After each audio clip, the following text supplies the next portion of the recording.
Twayen, I'd like to say good morning, and it's always a pleasure to get you on our show. You want to get it back to you like this? Yep. Oh, okay. Senator, how are you? I'm okay. Just that for the last 48 hours, I've been a little bit under the weather, but other than that, everything is okay, and we hanging on. Yeah, Senator. As long as you can wake up and you breathe and you are okay, you don't have any major ailment, I think you should be grateful to be alive. Ibo Mampio. Uh, Baggy man, go big boy, go money like go money getting pure. Senator, how's your office? How's your office? My office is good. I'm blessed to have some of the best staff that I could ever wish for.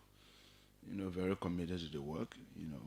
I come from a corporate background, so I got a very strong work culture. So recruiting Nimbayans to work in my office was something that I was a little bit very careful to do. And then I got the best staff in my office. I mean, they're there, and we're working hard, and we are there to serve as a fulcrum for the Liberian Senate in whatever way we can be in different aspects that we can be used. I know. One thing that was very explosive, let me say, for lack of better words, I'm still trying to find words, very visible all over Nimba was the Twayen, the Nyan Twayen Foundation. Let's begin our discussion there. Is it still functional? Yeah, we still got our structures across the county. So what we're trying to do now, the last time we did a donation was about, I think, 3 months ago. Okay. We want to hit the ground big. This year was declared the year of education and women empowerment. So between now and December, the foundation is now gathering resources to hit the ground running. What we're going to do is that we're going to increase the school supplies. We've been supplying some the erasable, what they bowl in, not black bowl anymore, but the white bowl. The advanced bowl. Yeah, we've been doing that with a couple of schools. We've been focused on disaster victims. We've been doing that, where there are problems, we've been, interceding there. What we want to do now is between now and December for us to come up big for women and then for students again. Because next year we'll be going into a different direction, into the wayward youth. Those physical, those how they call it, Less fortunate people. those challenge youth. That So next year will be our focus on them under the foundation, but this year is for education and women empowerment. We touch the educational aspect of it to some extent by distributing, academic materials, and the women empowerment aspect will be in the second half of the year, along with academic materials again. Okay. Yeah. Have you concluded your thank you tour of Nimba? Yeah, long since we've done that. Long time we've done that, and we even gone back to roam around to campaign there afterwards. So yeah, but I'm very fond of touring Nimba. Yeah, I'm one person who loves to tour Nimba. So that thank you tour was just one of those tours that we take to say specifically thank you for our elections, but it's always my pleasure to be in the county and roam around, understand some of the issues, solve some problems, sit with the people. It makes me feel happy. So we'll be doing that routinely. That's it. I have toured Nimba probably about 10 or 15 times from between 2021 up to now. So I'm quite familiar. I know the shortcuts. I know the routes that will get me somewhere quickly. Yeah. We will continue the appreciation of our people through our work by making sure that what they elected us to do, we continue to do it. And I think that's one of the reasons why we are here today. Okay. The last time, was it Monday? Yes, I think so. Monday, Superintendent Miampe Kogono was here. And she spoke very heart-beating about the development of Nimba. Is there anything that the caucus is focusing on? Are you people planning to do anything that will be very big in Nimba? I know I'm coming, we'll go to your visit to America and see what the Nimbayans they are telling you. But on the ground, what do you envisage? Well, what the National Legislature taught, Nimba is a prime example of probably implementing laws that people, envision in the right direction. There was this time where, there was a noise about lawmaker, county, city, people eating money, blah, blah, blah. And then the legislature decided that, we will pass a law and pass on the responsibility of managing our fundings to the local county administration. And that happened. And so ours, has been a blessing for us, where we have a leadership on the ground headed by Superintendent Gono and the rest of the folks there, who are doing a tremendous job and visionary enough to deploy our resources in the right places and do so. And we also have a county council, and we just hope that most of these things that they are doing, it is meeting the acquiescence of those who, they elected them to the council, because the way it works is that the superintendent brings the vision to the council, and then the council passes on it based upon it, consulting the people. But as it stands now, we don't have any real major issue. Okay. We cannot go as a county to say, as a caucus to say, this is our big issue. Then we'll be reversing now to what we tried to fix before. Okay. So they will, have the vision. We still play our oversight role. We, the superintendent will report to us periodically about, the development, how far it's going, the budget for area, the reporting, format. And then we just caution them to do the right thing. But at some point in time, if we see the need to intervene, maybe with other ideas, definitely we'll bring it to their attention. But as it is now, there's no need for such. Okay, so let's go to the America trip. A few of you were in the States, meeting with your people there and talking Nimba issues. Is there anything that will translate into any benefit as a result of that kind of trip anytime soon for Nimba? Because I know, even though it was probably maybe private, but sometimes you do silent discussions with Nimba associations and others. Yeah. Crown, that is a very good question. And I will begin by answering it first in the affirmative, and then the sad part about it, I will bring it on later. Okay. The Nimba community, the UNICO, is doing a great job in America. First of all, they are already constructing a women's center here in Liberia. The women's center is being constructed by UNICO through their own fundraising program. They are remitting back home and investing. We encourage them to improve their investments here, bring their resources here, so that they can, get into business venture and other things. However, on the sidelines, there are people that we spoke with. But let me tell you the sad part about it. You heard on the news, I think yesterday or day before yesterday, that a state senator, John Hoffman from Minnesota, was shot. When I was in the U.S., I posted that we have agreed that the governor's trade commission will be inviting us to sit with, and then we will be taking Nimba business people and Liberian business people to the U.S. so that they can do a presentation on their investment that they have back home, to see how best they can convince people from the U.S., specifically Minnesota, to invest into their businesses. Yeah. The senator who was leading our effort along with me got shot day before yesterday. And I even made a post about it. Senator John Hoffman and the former Speaker of the House of Representatives of Minnesota, Senator Hoffman, too, was shot along with her husband. They died. But Senator Hoffman, who is our guy, a very friendly guy to the Liberian community. That's what I heard. Who budget hundreds of thousands of dollars for the Liberian community. He got more than 20 awards from African and Liberian community in the U.S. So he was a guy who took me on a guided tour of the Capitol, took me around. A very good man. And then he got shot. So I don't really know, because that was my major side talk with him, that he was going to liaise with the governor, and then they were going to make this October trip possible, where we take business people there to do a presentation and showcase their businesses to see how best they can. So we don't know how long his recovery will take, because he went through surgery yesterday. So we hope and pray. The bishop for the community called me yesterday. The president of the Liberian community called me yesterday. The UNICO president called me yesterday. And even his office, the secretary, called me yesterday. So we hope that Senator Hoffman will be able to recover the soonest, and I hope he will be able, to be himself, so that maybe, if not October, But sometimes maybe by the end of the year or next year when he's fully recovered, Yeah. we can now honor. Because the recovery process is going to take some time. It's not Yeah. just about getting him out of the hospital. So that was one of my main sideline talk that I was very sure of happening, to take business people back to the US to showcase their businesses, and then they can maybe get one or two investors to put into their businesses. Alongside that, there are a lot of issues. We met a lot of permanent Nimba citizens who we have encouraged to come back home.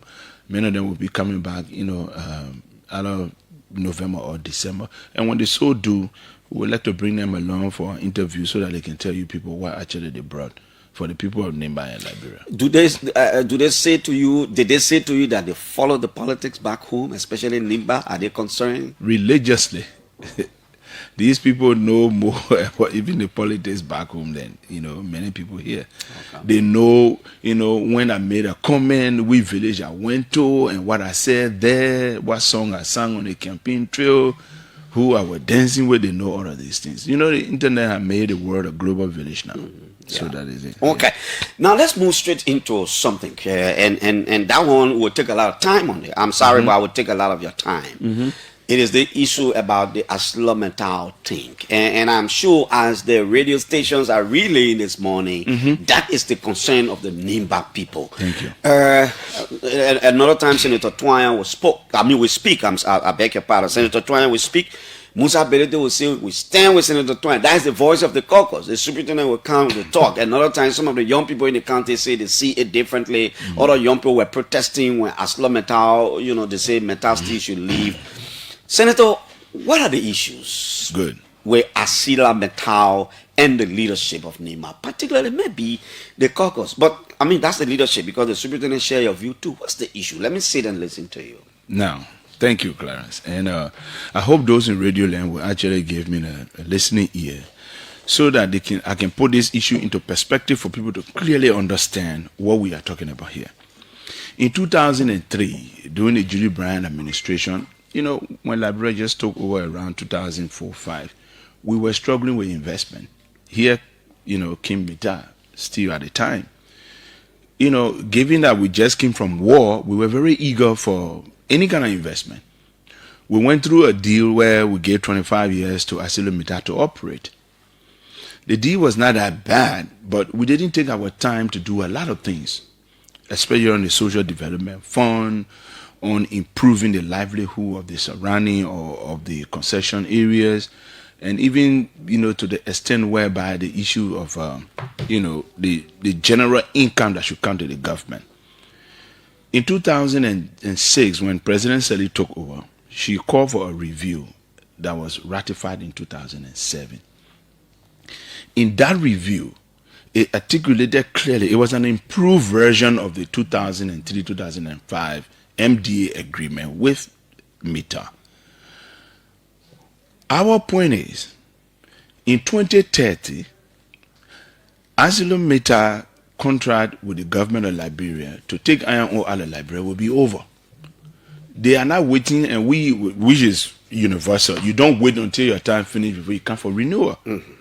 In 2022, ArcelorMittal made an attempt with the WIA government to renew.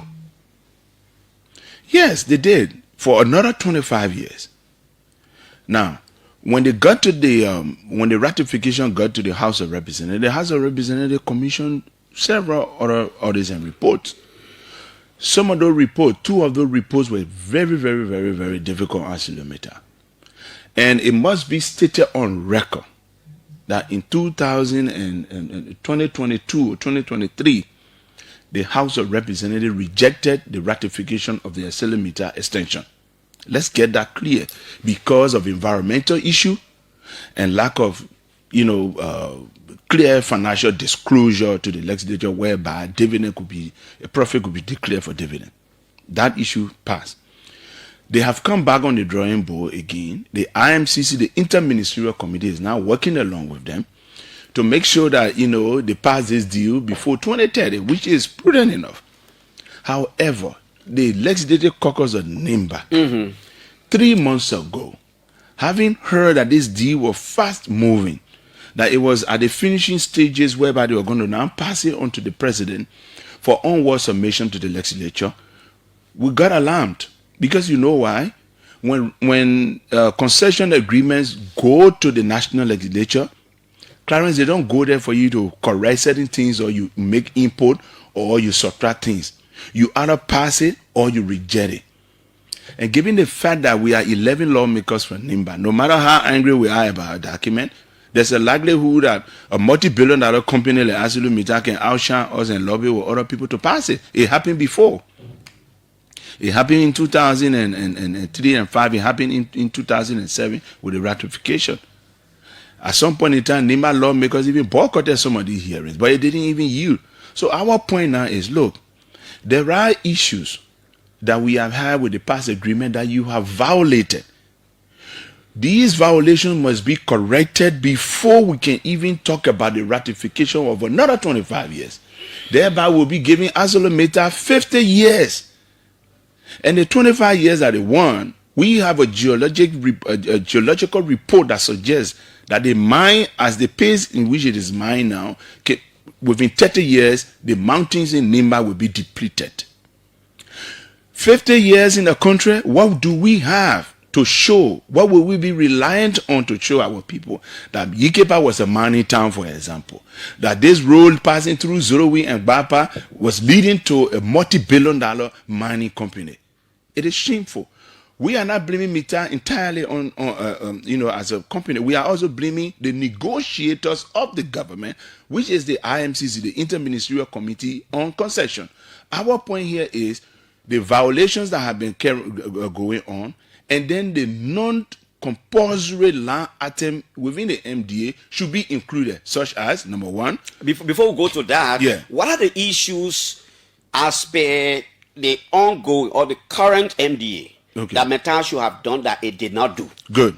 Number one, when the ratification took place in 2007, and this is a challenge to anybody in ArcelorMittal, Article 10 of the agreement suggested clearly that 1 year, 365 days after the signing of that agreement, one of the 3 senior executives of Mita should be a Liberian: the chief executive officer, the chief financial officer, and the chief operating officer. It is written within the MDA that as of 1 year after the signing of that agreement, a Liberian should be recruited to serve. After the 2007 2007 ratification.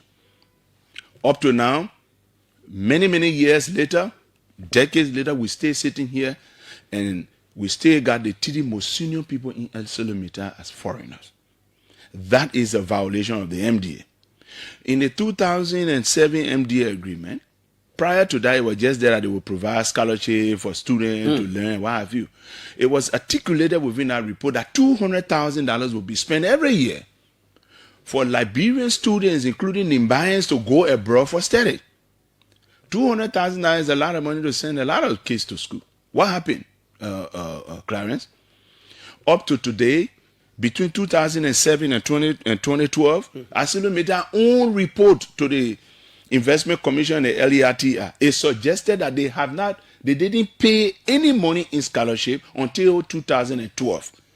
So that 5 years times 200,000, what's the amount there? So that means ArcelorMittal owes that money to the people of Liberia, and we need to bring that money back on the table to recruit students to go abroad. That was a violation because it was written clearly within the MDA. It is written that at the end of the financial year, ArcelorMittal should declare profit. It is within that profit that they will pay corporate tax of 35%.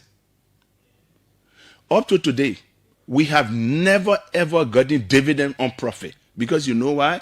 ArcelorMittal has always reported a loss. And my point and our point as a caucus is that the reason why they don't ever declare profit for us to get dividend of that profit is because they are doing what we call transfer pricing. They are carrying on what we call trade misinvoicing. All of these things that they are doing. For instance, transfer pricing. What does that mean? ArcelorMittal is the one that buys the ore, transfer the ore, parent company the ore, turn it into steel and sell it in the world market. So they always hiking prices of production. And when you hike price of production, it swallow profit. If you're not making profit, you've been here for 20 some more years. Why are you still wanting to be renewed? What? So let me finish. So what they do, for example, they divest some of their areas into low profit area to report from there. Places like Cyprus, places like Brazil, Tanzania, they play this game of us a lot. And at the end of the day, the transfer pricing is hurting us because they know that the tax rate, the corporate tax rate here is higher. So they will always do what they're doing so that they can be able to declare profit. The misinvoicing, the classic example of the trade misinvoicing is the construction of this so-called $1.4 billion plant. My point and our point is that we need to authenticate if $1.4 billion was actually spent to construct. How do you do that? You know why? Because when you say you spend $1.4 billion, they say they will spread over 4 years, which is $350 million a year. When they come on the drawing table to get a tax benefit for that investment, you know what will happen? Liberia will say, no, we cannot pay $123 million every year out of, $350 million. Because that is the CRT. At the end of the day, they will say spread over many, many years. So that means ArcelorMittal again will be signing another 25 years with the government of Liberia, and they will always report loss because of that particular investment, of your inability to and then pay. we will not be able again to get dividend on profit. So what are your demands now? Before we go to some of the issues I have here, because when I invited you, I embark on the process of doing some research on ArcelorMittal and all these things. What are your demands now? Our demands are simple and straightforward and clear, and some of them are very non-negotiable. Non-negotiable. Yes. Let me hear the non-negotiable ones. Immediately, effectively, even before we start discussing any renewal, one of the 3 chief executive positions must be given to a Liberian. It is Immediately. Immediately. It's long overdue. It should have been since 2008, 2009, and up to now. And we are in 2025. This is non-negotiable. A Liberian must occupy one of those positions. That's one. Number 2, the road leading from Sanikwere to Yikepa must be placed within the MDA as an agreed item, because ArcelorMittal will never face that road if it leave on a social corporate responsibility. So let's put it in the agreement. Even if it will be at certain cost to us, I don't mind. But it must be written in the MDA that ArcelorMittal will do that road, and that is also non-negotiable. Number 2. Renovating Number 3. Renovating the housing unit in Yikepa must also be placed within the MDA, and it should be non-negotiable. The money you bring in one container to construct in Yikepa can face 3 houses. I can challenge them on the record. You think so? Of course. How much to renovate one small 3-bedroom house? You bring in a container from all the way Europe and America. You constructed them. You put in all the living quarters within it, everything. You dig. Oh, okay, Clarence. Renovating Yikepa or bringing Yikepa to pre-war status is non-negotiable. You cannot have a $1 billion company, and then when they leave after 25 years, Yikepa turn to a shanty town. It would be laughable. What's negotiable? Well, I don't even know what's negotiable. The issues that are negotiable, I'm saying negotiable because of the social development fund that they gave. So we too, as a country, have a responsibility. They gave $1.5 million to Nimba, $1 million to Basel, $500,000 to Bon County. I even believe that it is infinitesimally small and it should be increased. It should even be quadruple that money. And next time, and there's another debate when it comes to the House, we are not even going to be doing the flat rate that Mita doing with us to be paying the government $40 million, then we're giving all 1.5. No, we will do it per lifting. Now that we come and start washing the oil in Liberia and to export it in a kind of high value quantity, we will do this thing based on lifting, not flat rate. Nimba County. And more beside, there are other issues that are still here. Issues like, the community development of schools and clinics. We can collaborate with them based upon what we have and what they have to improve our schools and clinics and hospitals around. Those ones can be negotiated. We sit down and talk about it. What we can bring on our social development fund, what they can bring, and we can move along. Did I hear that Meta has written the leadership of Nimba already? You have a pending meeting with the company? Yeah, that meeting, I came from the States. I met a letter a day before the meeting. that the meeting should happen the next day. And the caucus chair said because we were not in town, he didn't have a quorum to agree on it. Okay. Nimba County Senator Nyan Twayen is our guest this morning. Thanks to all the radio stations in Nimba region. Now, I tried to do a research on ArcelorMittal. I was concerned about compliance. So let me read you what I discovered. Some of the things the company say it has done. Okay. Compliance statistics across major MDA articles.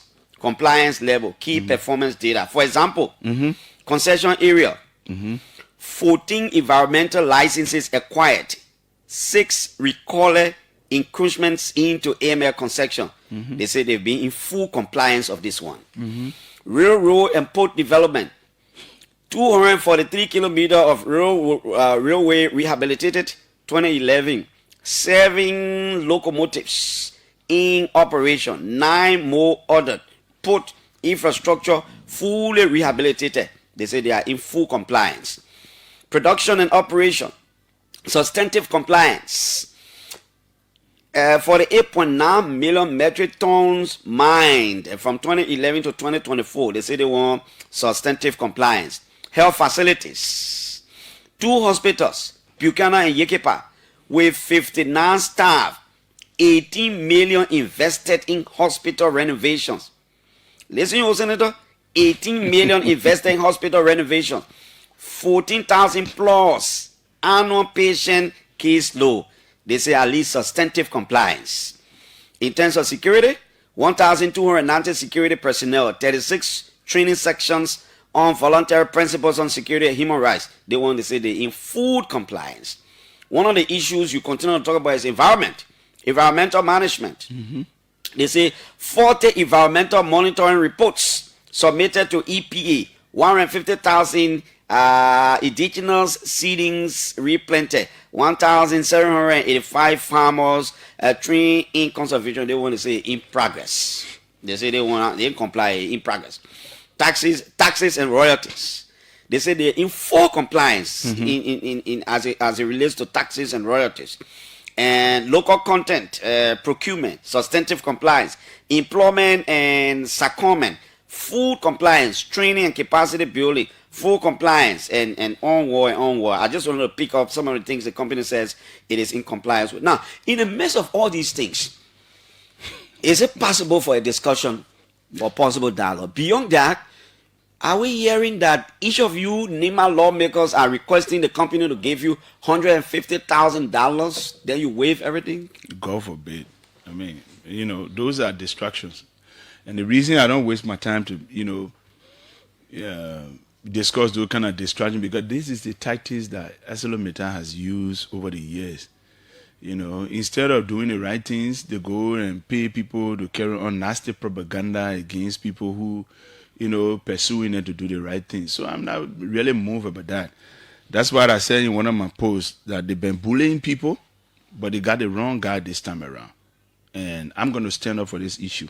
I'm not against ArcelorMittal. Let them just do the right things. Let me tell you something, Clara. Oh, that thing you read over there. If somebody come in the community and say, Clara can take care of your family. You don't need to have a press conference to convince the community that you're taking care of your family. The people can see your wife. They can see your children. They see the school they're going to, the food you can eat, the how you're living in, the car you're driving. You don't need to have a press conference. That's what ArcelorMittal doing here. Senator, you are actually having press conference to tell people, no, the thing are doing, they are so good. If they are so good, why is it that every time there is unrest? And let me tell Mittal that this is a win-win for every one of us. Do you know that just a few days ago, there was people were arrested trying to obstruct the train track again in Grand Bassa? Do you know that 4 days ago, I put an in, I appealed and stopped a demonstration that was about to go in District 8. The people were about to block the train track. Yeah, because there was a feeder road that they were using and the bridge got broken. They're not facing the bridge. They were using an alternative route for the train track. My point is, I don't want to be a senator of a county, of a country that will be harassing investors. It pains me, it hurts me so much when there are, riots and civil disobedience at concession site, whereby sometimes the bushmaster will come in to create calm, the ministers have to go there, the senators. When an investor signs a contract with us, we play our part as a government to actually protect your installation and your staff. Senator, So when you do these things, you need to now live up to the agreement that you have. You talk about you have done capacity building and training, you've done it 100%. Even the 200,000 that you've been paying from 2012 up to now, that you still owe $1 million between 2012 and 2007. Let me just let them know that you have not been spending $200,000 every year. Sometimes you spend 100, 140. We got the data. At the end of the day, you still owe Liberian students a lot of money in scholarship. If we wanted to be a little bit practical, is the government prepared now? If ArcelorMittal were to say today, we are moving on Nimba, we are going to renovate all of the houses in Yekepa, are we prepared to relocate our people? Where you going to relocate? People living in their homes. Yeah, but in the first place, they got something they call low-hanging fruit. There are places that are already lying in ruins. No human being living there. They in the bush. They should start on there. And other places. First year first. Then we can now talk about those things. Those are the local propaganda they're using. They go on radio and tell the people, oh, your son, your Twayen, say, pull you out of the horses and face it and take it from you. Okay, Area F is in bush right now. Go and face it first. Then we can start talking about it. Was it part of the current MDA, or it is just something new that you are bringing in? It's not something new. It's something that is part of it for them to, restore Yekepa. But then they are nitpicking what restoration means. And part of the argument is that the company lifespan is 25 years. If they face all that perpetuality, and then they got to bring continuum within a lifespan. You see the kind of wicked policy. One of ArcelorMittal's claim is that people have been claiming some of these lands you're talking about in Area F and other places. People are making it private now. How do you get them out? Because of a long-time neglect. If you were doing the right things and securing the property and making sure that you're renovating those homes and getting them there, definitely they were going to be what they're supposed to be. But more besides that, Clarence, on a general level, let us leave all the technical details between me and Mittal. You say, I say, they say they're doing this. On the general performance of ArcelorMittal, go, for example, a stranger who doesn't know that this is a multi-billion-dollar company operating in this area. Kiamfo, New Yekepa. That's where I grew up. Oh, look, I have to take medical supply to the clinics in Kiamfo. I have to put solar light poles in Kiamfo. I have to put solar light poles in New Yekepa. There's a bridge between Yekepa and New Yekepa, small little town. They were the original owners of the land. I mean, there is something wrong with ArcelorMittal and kindness and human heart that I don't understand. Those ones are not binding. Those are not binding issues.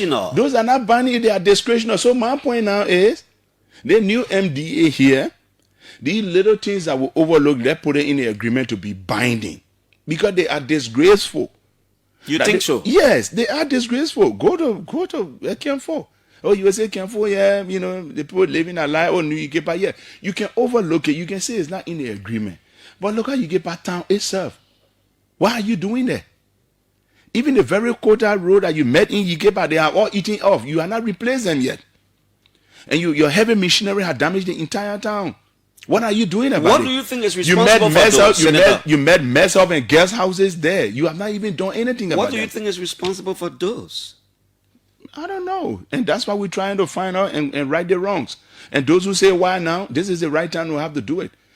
And Mittal will have to do these things, and we'll have to get some of these things within the agreement so that we can be able to move forward. When it comes to, for example, they say they're in compliance with employment. No, according to our data, within 10 years, they should have 50% of their staff, especially their management staff, and their management staff now, they should have been 50% Liberian. As it stands, it's at 42% after almost 2 decades. They've made some progress. Yeah, but listen to me. As of between 2007 and 2017, it should have been 50%. We are in 2025, it is at 42%. So what's that? That is a violation of the MDA. And I don't get it where people think that, somebody just trying to lash out. We are giving practical points and analysis with quotation that they were they fall short. Now, the environmental impact study that I have requested from the Senate. We want to know, because when I was young, maybe you can remember, the St. John always used to be dirty. St. John never had fish in it since I was born. Because that the iron ore, either they used to wash it, language used to wash it in St. John, or either they used to waste the water in St. John. St. John was always red. During the war, I think at some point in time, it got put an end to it. That one thing I know, Mittal was not using the St. John. Now we have built a processing plant. We want to know where that water will go, because we want to know the environmental impact on our wildlife, on our citizens, on the crops, on the land. Because Mittal is on record for being fined for environmental violation in other countries that they are operated in. Paying huge fine, more than $100 million in South Africa for environmental degradation. And in Liberia, we take everything for granted.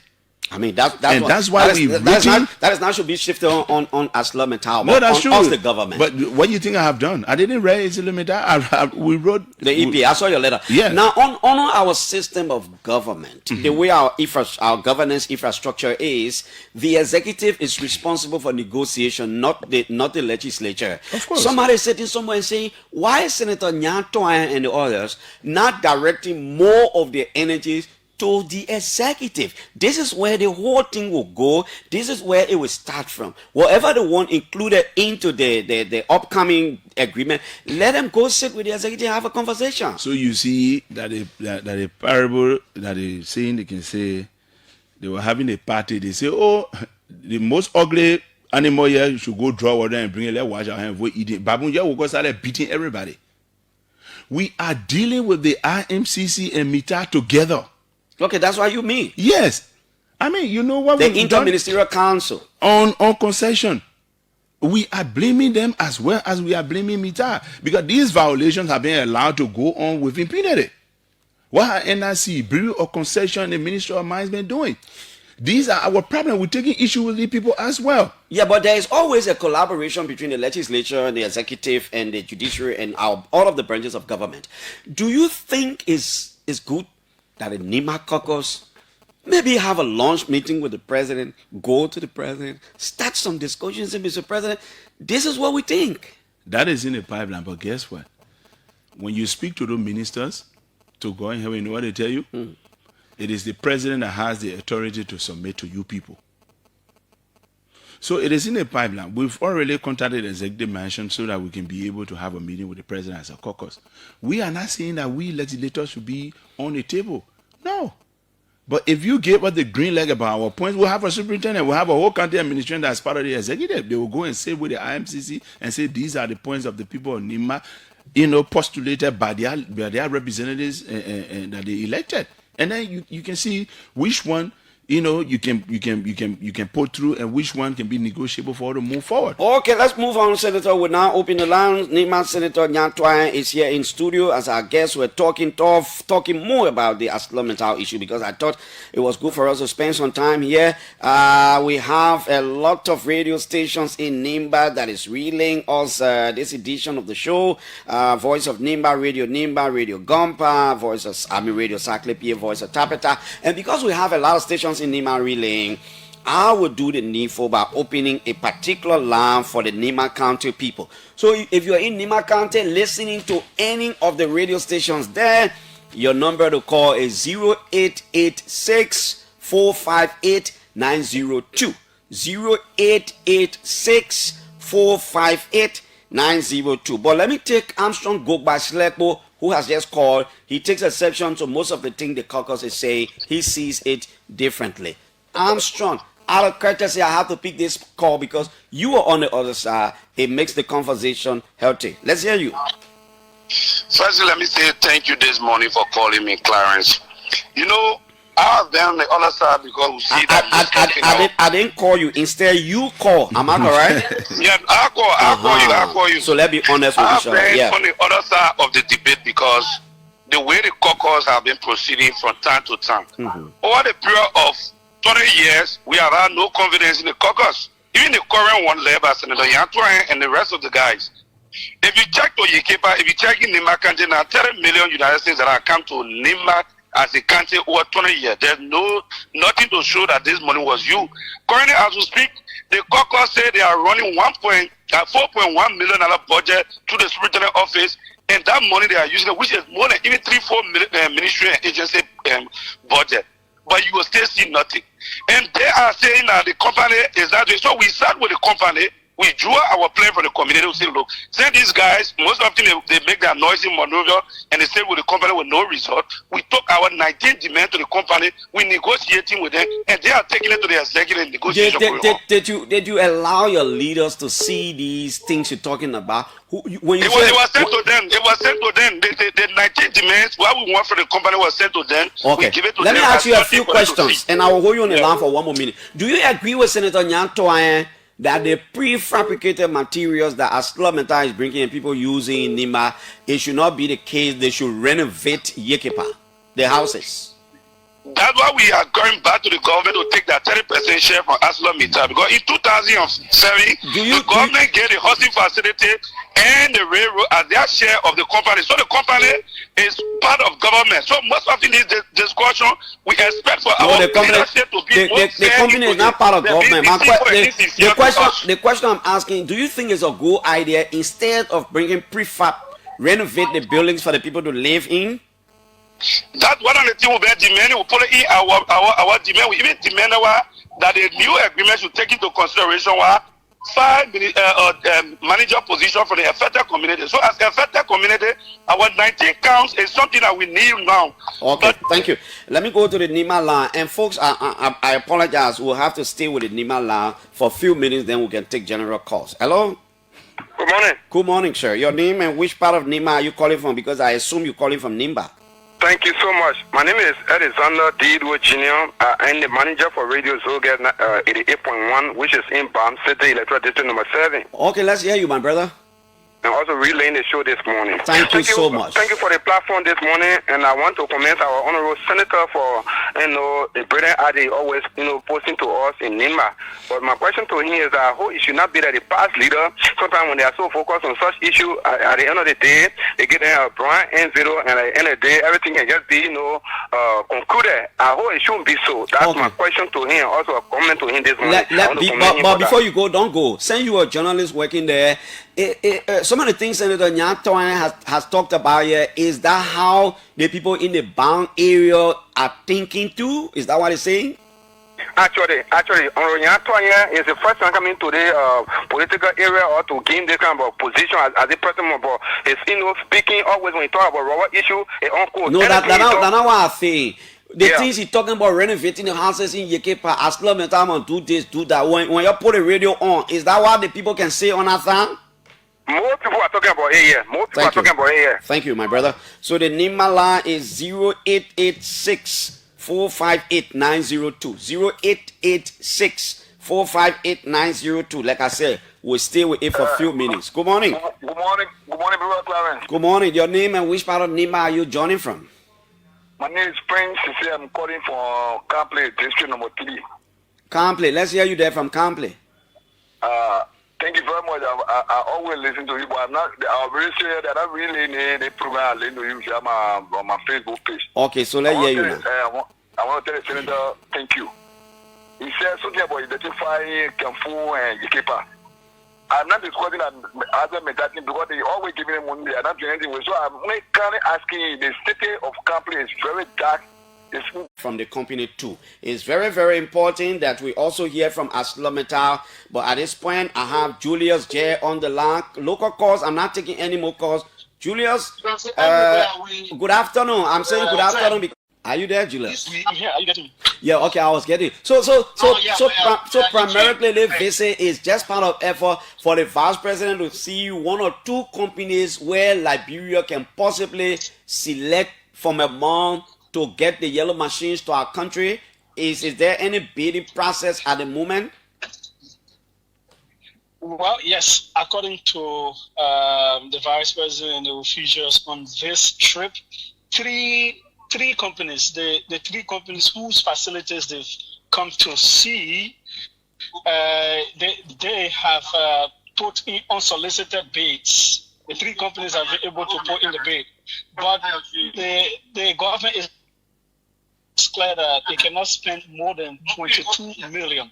So any of the bids that are coming in will have to work around that, and depending on the different kinds of perks, depending on the different kinds of things they are willing to do as a company, then the government, and depending on the quality as well, quality and money, quality and affordability, all of those are going to be taken into consideration in the decision-making process. So it is part of I will call it a part of the procurement process. Okay. So we have just got down from we have just got down from the vehicle, and the vice president is being welcomed by the head of this. Okay, Julius. What we'll do, Julius, tomorrow morning we'll take some 20, 25, maybe up to 30 minutes to talk to you, because I know by the time Trogon come here, you will be in bed in China. But thank you so much.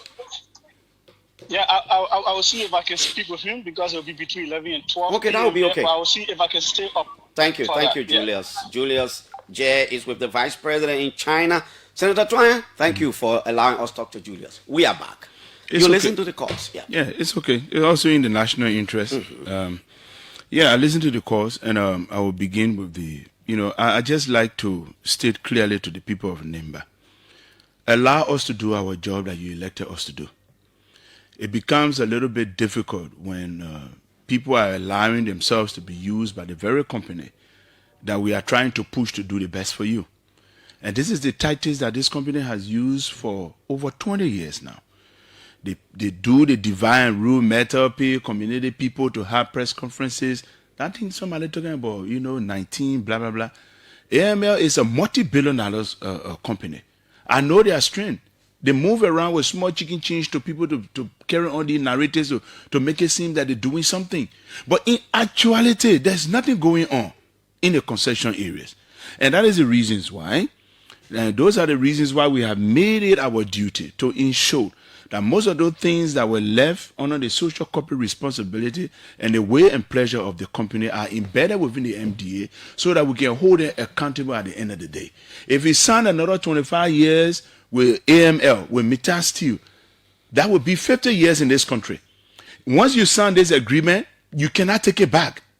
And that's why we are saying that as we draw near the renewal that was rejected in 2022 by the legislature, let us be careful to make sure that we put everything that they has not been able to do and to do it properly.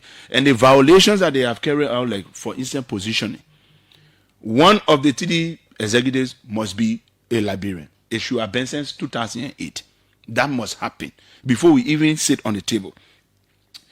The issue of scholarship, the money that they owe between 2007 and 2012 must be paid is amounting to $1 million. They must give that money, set it up, and set a scholarship committee that will vet Liberian students against that $1 million, and a comprehensive audit be done as to how much they have spent from 2012 up to now. If there are change left for the government, they recruit students against those again.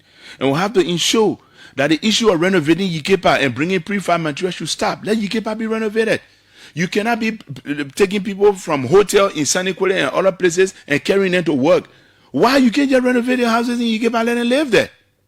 It doesn't make sense. And we will not sit here and sign another 25 years, and then at the end of the day, Yikepa remain a hollow town, a shanty town. In the midst of all this, there is a room for discussion. Am I correct? There has always been a room for discussion. But the reason why many of us will keep pushing and putting our foot on the accelerator, you know why?